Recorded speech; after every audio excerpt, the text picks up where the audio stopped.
Hello, I'm Coercer, and we're watching the finals from ArtifactCup number 27. They're being played, or they were played, between TenthWave and Tren. We've seen the first two games, and things are getting quite heated and quite exciting. Tren won the first game, and TenthWave won the second one, so it's now tied 1-1. This is a best of 5 series, and this is the third game, so it'll be really interesting to see who takes this third game and how the rest will thus play out. So the third game will be played on Tren Crater.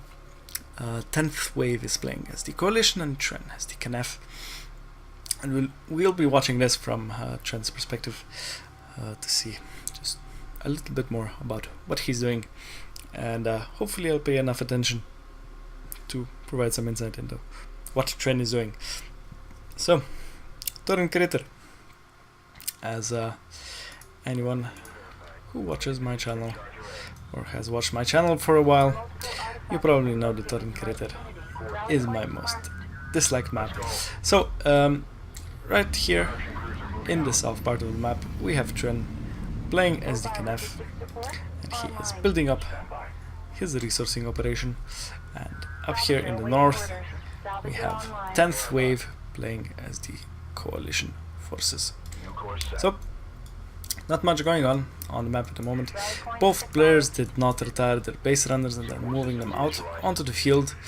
And both players are currently just building up salvagers. Tren is researching sandskimmer fabrication. So it doesn't look like anything too groundbreaking is happening at the moment. Well, that always happens in the early game. So Tren Crater, it's a pretty big map, and you'd think that railguns would be really good on this map since it's big and there are these long distances over which railguns could fire. But then if you look a bit more carefully, you will see that there are lots of dunes, ravines, valleys, and of course all of these mountains around that make up the crater, that make it hard for railguns to be fully effective all around the map. You have to basically know where the good spots are for the railguns.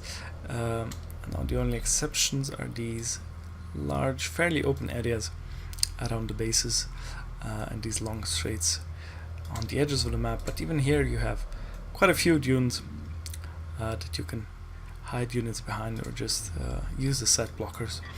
Tren has built a blast drone, and it looks like he is going to hide it back there near his base. He might be afraid that 10th is going for some LAV aggression, and he is also researching assault ship fabrication.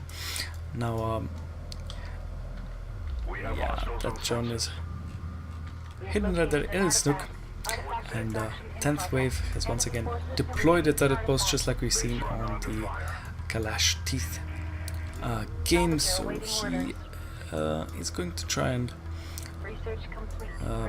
make sure that Tren regrets moving units across the obvious paths, but I'm pretty sure that Tren is going to be more careful now, and he will not just move units across the middle of the map.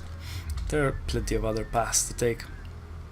Now, since Tren is researching, or has researched assault ship fabrication, I expect him to go for interceptors, or well, another air-centric build. While TenthWave, let's look. He does have the AAV tech. Are there AAVs out already? No, not really.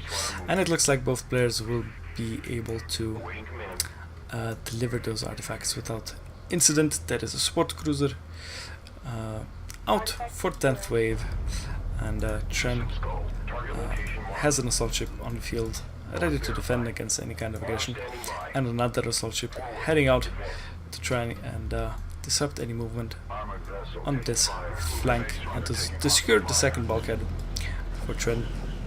That LAV won't make it out alive, and it indeed goes down. And Tren seems determined to take out any kind of scouting options.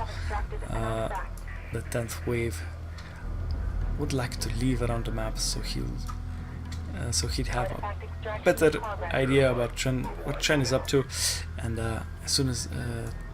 almost as soon as that first artifact is delivered for Tren picks up the next artifact and is in the process of delivering it. 10th has placed another turret up here at his extraction zone, which will deter this assault ship from advancing further. And Tren does indeed immediately retreat it, and as soon as it gets over that dune, it just manages to get away so it doesn't die. And looks like this assault ship, ooh, that was much closer. Almost goes down to that turret, but as long as it stays out of combat, it will heal back up, like all Gaussian and KNF units generally do. Tren uses his first interceptor to take out that turret post. It should go down to that next volley. It's interesting to see what other targets he will try to hit. I believe that the interceptor has just one more volley left, and Tren goes for the other turret post, so it's heavily damaged. And another pass by a single interceptor should be able to take it out. It has 20 health remaining, so that really won't be a problem. Tren has positioned his other base runner ready to go on that refreshing artifact, and Tren's base runner will reach that extraction zone without any problems. Tren is moving out with his assault ships and a couple of supporting sand skimmers to try and kill that base runner, so 10th won't have quite such an easy time. Can we see any other tech ready here? I'm afraid I'm not. Oh look, the air pads are up. So 10th has also gone for air option, while Tren is happy with just bombing those salvagers with his interceptors. So Tren is doing economic damage to 10th, and 10th has 6 strike fighters. Well, 3 are in the air. There's 1 in hangar and 2 are still being built. Tren really is hunting down that base runner.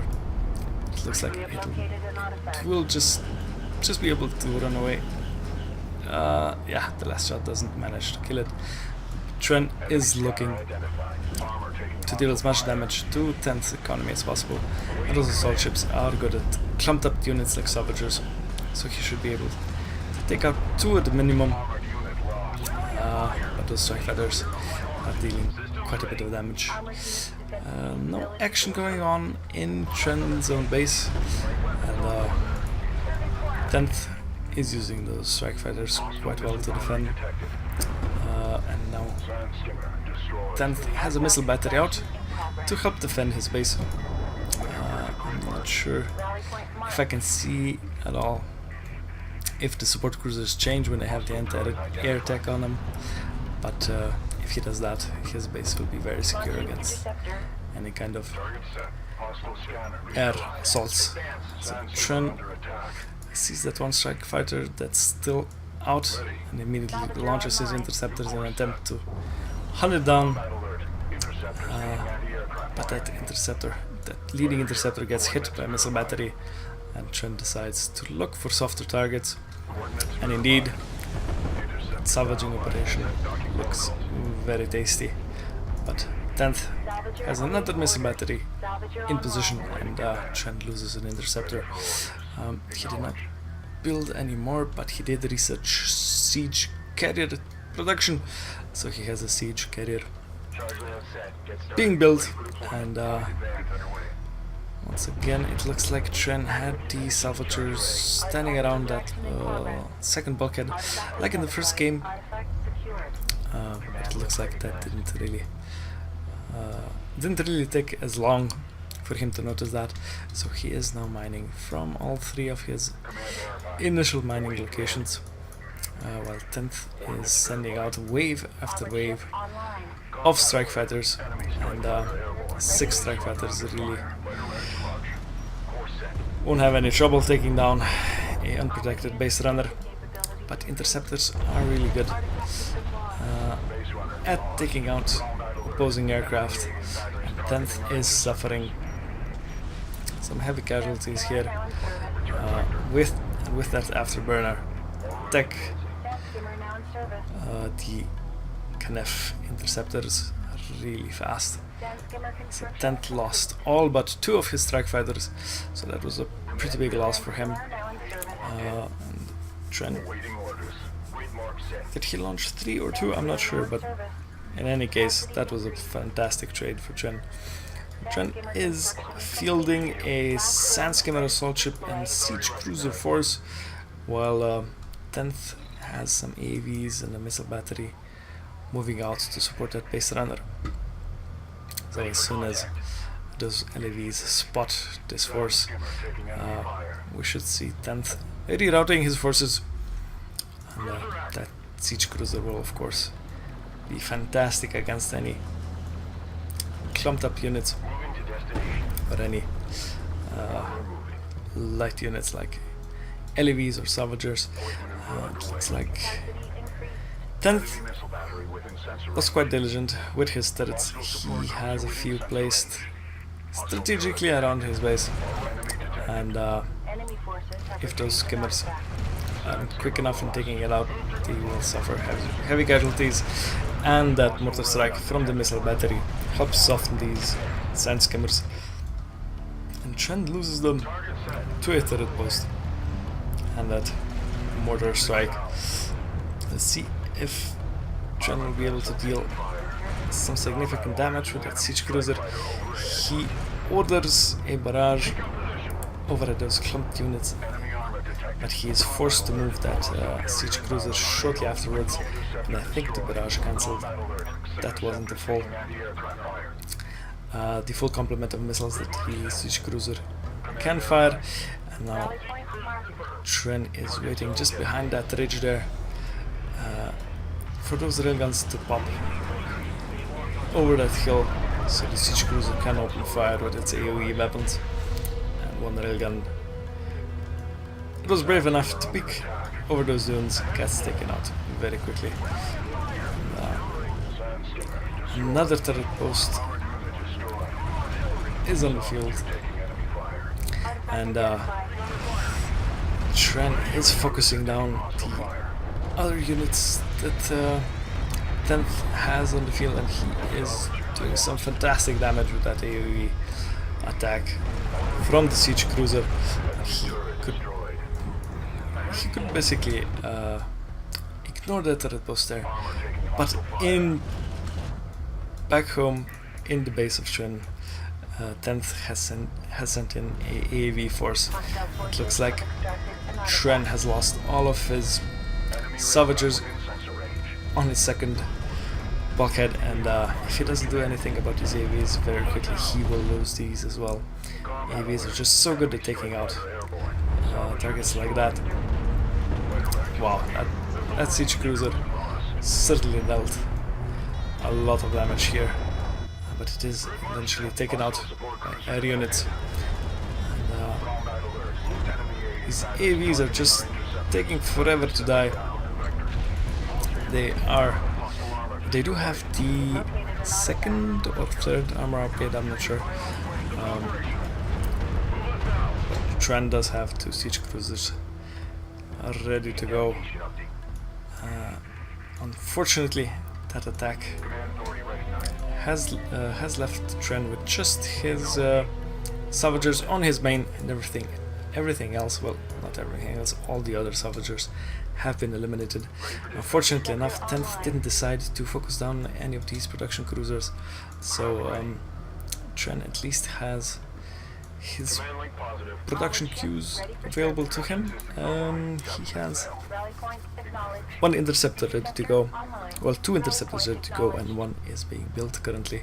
He has 2 siege cruisers on the field and a couple of assault ships to support those, but if he wants to rebuild his economy, 10th will simply out macro him, and 10th has already replenished those lost salvagers, the Tren's last attack, destroyed, and there is a small force of AVs and the railguns, supported by a missile battery, closing in Tren's position. But if 10th doesn't spot this force moving around here, this could be very painful for 10th, as the 2 barrages fired from those siege cruisers will be quite deadly to salvagers, potentially that support cruiser. Now both of those siege cruisers are able to get out a full barrage, and that has dealt quite a bit of damage. But unfortunately, the spread on those missiles wasn't quite as good as Tren would like it to be, I imagine. But he does have the EMP technology unlocked, well, the EMP shell unlocked on his siege cruisers, and that comes in very handy when you need to make sure that the enemy units don't move out of the way of your AoE attacks. And that one siege cruiser dealt quite a lot of damage before it went down, but with no other support, those assault ships were dealing with a base runner, I believe. I'm sorry, I didn't really catch that, but without support, that siege cruiser will be focused down. And indeed, this isn't looking good for Tren, and in the meantime, that force that was edging around the map has taken out Tren's salvaging operation on his main. Tren is backed into a corner almost. His assault ships are still alive. He is still getting a lot of good damage in, and it looks like he will take down both of those base runners.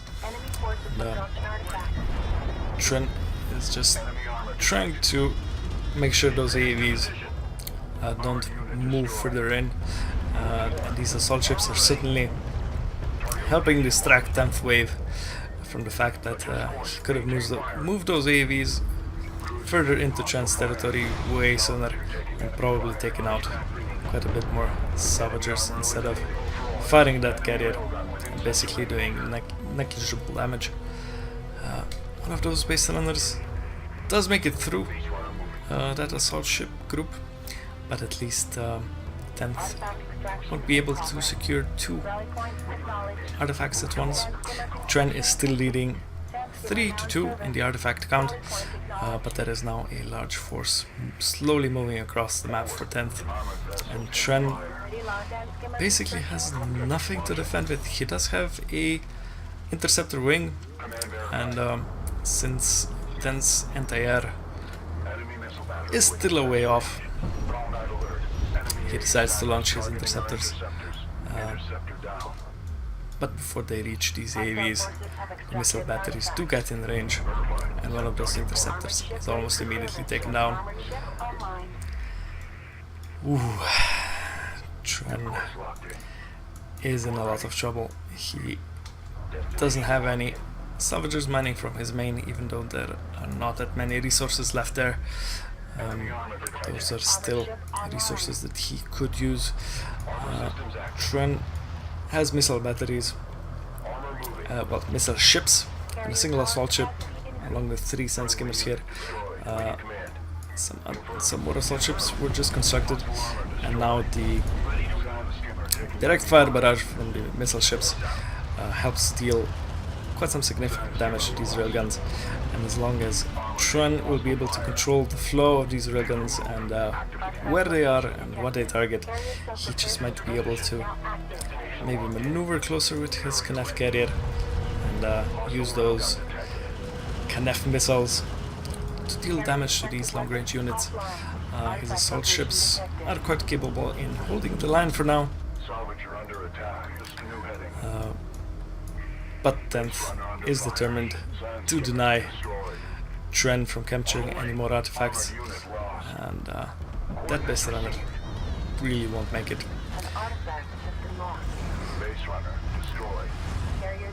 Huge fight going on here with Tren's assault ships, focusing down the railguns, and Tren's KNF missiles are getting some good damage in. He is firing those missiles quite precisely. He does have a lot of expertise in doing so, and Tren manages to hold that attack. These two railguns really shouldn't be much of a problem anymore, as long as those assault ships manage to close the distance. But once again, Tenth uses the mortar ability from that missile battery to take down Tren salvagers on one of his bulkheads, and while Tren is basically forced to deal with those railguns, another force of missile batteries, railguns, and an AAV come in from the other side and force Tren to retreat with his production cruiser or lose it. Now this really isn't looking good for Tren. If Tren will use his carrier offensively, he might be able to make something happen here, but I'm afraid that it's just an overwhelming offensive force coming out from 10th. Tren's economy and production is in the gutter at the moment. Tren is researching Power Reserve 3. He knows that he needs to rely on his carrier to help him out of this sticky situation. He does have 2 interceptors in his hangar, but there are missile batteries everywhere in every group that 10th is sending across the map. It looks like 10th has definitely learned from the first game, and he doesn't want to risk any kind of Air Force foiling his plans like Tren did to him in the first game. And right now Tren is being boxed in more and more by 10's forces. There is a large railgun force coming in from that side, and another force of AAVs, railguns, missile batteries, and even 10's carrier is coming in from that side. So I'm afraid this could be the end for Tren. He is still holding strong. His carrier is bombing those railguns quite effectively, but with those 3 production cruisers, the only thing basically providing vision for his carrier to land those missiles, this really isn't looking good for him.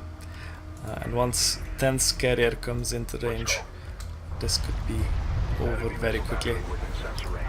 Finally, 10's railguns decide to focus fire on Tren's KNF carrier, and you can see how quickly that health is dropping.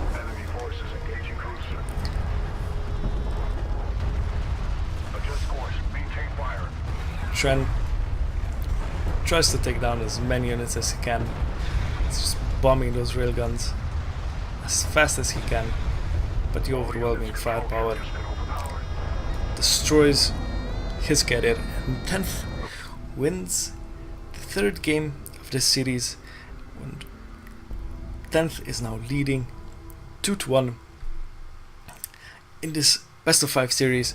And wow, if 10th wins the next game, he could take this cup, and Tren is now really backed into a corner.